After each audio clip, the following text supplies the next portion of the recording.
Bonjour et bienvenue sur j'aicompris.com. Alors encore un petit exercice sur les familles libres et liées. Ici, on vous donne 3 vecteurs de R3 et on vous demande si la famille composée de ces 3 vecteurs, est-ce que c'est une famille libre ou pas. Donc maintenant, comme d'habitude, appuyez sur pause, essayez de faire tout seul cet exercice et on se retrouve juste après pour la correction. Donc allons-y, corrigeons cet exercice. Alors je rappelle que pour savoir si une famille de vecteurs est libre, on cherche les combinaisons linéaires de ces vecteurs, c'est-à-dire la somme des lambda i ui qui donne le vecteur nul. Et de deux choses l'une. Soit ça implique que tous les lambda i sont nuls, et dans ce cas-là, ça veut dire que la famille est libre, soit on arrive à trouver une combinaison linéaire qui donne le vecteur nul avec au moins un des lambda i qui n'est pas nul, et dans ce cas-là, ça veut dire que la famille est liée. Donc, il n'y a plus qu'à appliquer cette méthode. Pour savoir si cette famille de 3 vecteurs est libre, on va chercher les combinaisons linéaires de ces 3 vecteurs qui donnent le vecteur nul. Et comme il y a 3 vecteurs, eh bien, on aura 3 coefficients. Et donc, je commence par écrire soit donc, mes 3 coefficients, lambda 1, lambda 2, lambda 3. Ils appartiennent, c'est ces coefficients, ils appartiennent à R. Donc, comme il y en a 3, ça fait appartenant à R3. Voilà, tel que, eh bien, on ait une combinaison linéaire de ces 3 vecteurs qui donne le vecteur nul, donc tel que, eh bien, lambda 1u plus lambda 2v plus lambda 3w égale le vecteur nul. Et ici, faites attention, ce n'est pas 0, c'est le vecteur nul de l'espace dans lequel on est. C'est pour ça que ici j'ai écrit 0 de E. Et comme ici on est dans R3, eh bien ici, pour pas qu'il y ait d'ambiguïté, pour pas qu'on confonde avec 0, c'est mieux d'écrire le 0 de R3. Maintenant, on va remplacer chaque vecteur par ses coordonnées.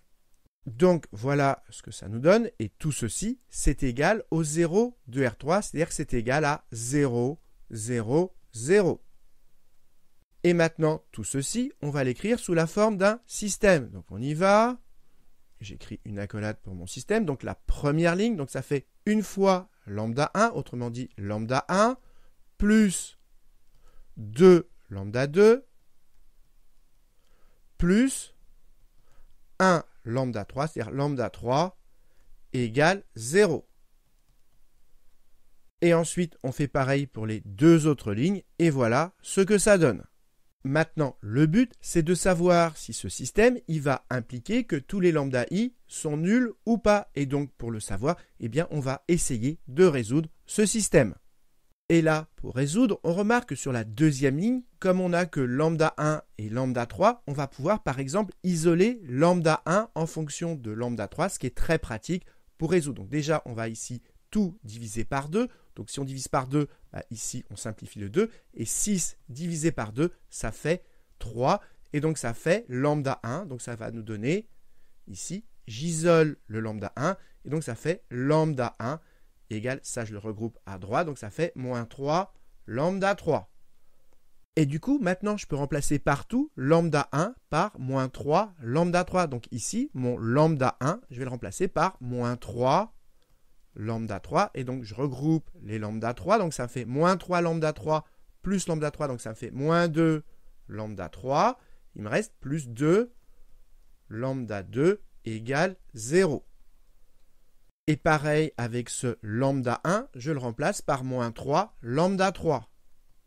Donc ça fait 3 fois moins 3, donc ça m'en fait moins 9 des lambda 3, plus 2 lambda 3, moins 9 plus 2, donc ça me fait moins 7 lambda 3. Et il me reste plus 7 lambda 2 égale 0. Et maintenant, regardez, sur la première ligne, on peut tout simplifier par 2. Et sur la troisième ligne, on peut tout simplifier par 7. Et regardez la première et la troisième ligne, moins lambda 3 plus lambda 2, moins lambda 3 plus lambda 2. La première et la troisième ligne, ce sont les mêmes. Donc en fait, cette dernière ligne, elle est inutile puisque c'est la même que la première. Donc maintenant, on va recopier le système sans la troisième ligne. Donc voilà ce qu'on obtient et du coup on se retrouve qu'avec deux équations alors qu'on a trois inconnus, lambda 1, lambda 2 et lambda 3. Et si on a trois inconnus et que deux équations, eh bien ça veut dire que le système ici il va avoir une infinité de solutions. Alors évidemment on aura la solution où tous les lambda i sont nuls. Si lambda 1, lambda 2 et lambda 3 sont tous nuls, eh bien ce sera bien une solution du système. Mais comme il y a une infinité de solutions, eh bien on va trouver d'autres solutions avec au moins un des lambda i non nuls, et donc ça permettra de justifier que cette famille, elle est liée. Donc maintenant, le but, ça va être de trouver une solution avec au moins un des lambda i non nuls. Alors, pour cela, comme on a déjà lambda 1 en fonction de lambda 3, eh bien on va mettre aussi lambda 2 en fonction de lambda 3, et donc le moins lambda 3, on va le regrouper de l'autre côté, donc ça va donner lambda 2 égale lambda 3, et ici je recopie, donc lambda 1 égale moins 3 lambda 3. Et maintenant, c'est facile de trouver une solution à ce système avec au moins un des lambda i qui soit pas nul. Il suffit de prendre pour lambda 3 une valeur non nulle. Comme ça, on sera déjà sûr d'en avoir au moins un des lambda i qui soit pas nul. Et donc, pour lambda 3, par exemple, je vais prendre 1. Et si lambda 3 vaut 1, lambda 1, c'est moins 3 fois 1, ça fait moins 3. Et lambda 2, comme il est égal à lambda 3, et qu'on a choisi 1 pour lambda 3, ça veut dire que lambda 2, il vaut 1 également. Et du coup, ça veut dire que lambda 1 égale moins 3,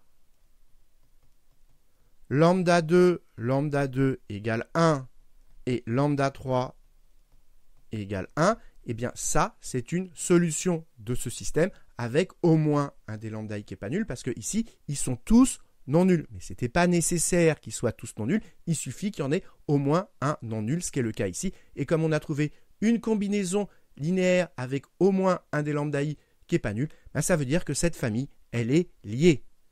Et donc, pour rédiger, j'écris qu'on a trouvé une solution, moins 3, 1, 1, qui n'est pas la solution où tous les lambda i sont nuls. C'est-à-dire, on dit, ça n'est pas la solution nulle. Et donc, comme on a trouvé une solution qui n'est pas nulle, eh bien, ça veut dire que cette famille, elle est liée. Et ce qu'il faut comprendre, c'est que ici, on a les coefficients lambda 1, lambda 2, lambda 3 qui, dans la combinaison linéaire, donnent le vecteur nul. Alors, il y a d'autres possibilités, mais nous, on a trouvé une combinaison linéaire qui donne le vecteur nul. Il y a juste à remplacer lambda 1 par moins 3, lambda 2 par 1 et lambda 3 par 1. Et donc, on peut rajouter, et on a donc moins 3u, plus 1v, c'est-à-dire plus v, plus 1w, c'est-à-dire plus w, égale le vecteur nul de R3. Donc, j'insiste, voilà une combinaison linéaire avec au moins un des lambda i qui n'est pas nul, puisqu'ils sont tous non nuls, qui donne le vecteur nul. Et vous pouvez vérifier que si vous calculez moins 3u, donc moins 3u, plus v, donc plus ce vecteur-là, plus w, plus ce vecteur-là, si vous faites le calcul moins 3, ce vecteur-là, plus ce vecteur-là, plus le vecteur-là, eh bien, vous pouvez vérifier que vous allez tomber sur 0, 0, 0, c'est-à-dire sur le vecteur nul de R3. Et donc, ça veut dire qu'on a bien trouvé une combinaison linéaire de ces trois vecteurs qui donne le vecteur nul avec au moins un des lambda i qui n'est pas nul. Et donc, ça veut bien dire que la famille, elle est liée. Donc voilà, cette vidéo est terminée. J'espère que vous avez bien compris. Et comme d'habitude, si vous avez apprécié cette vidéo, n'hésitez pas à la liker et à vous abonner à la chaîne pour ne pas rater les nouvelles vidéos.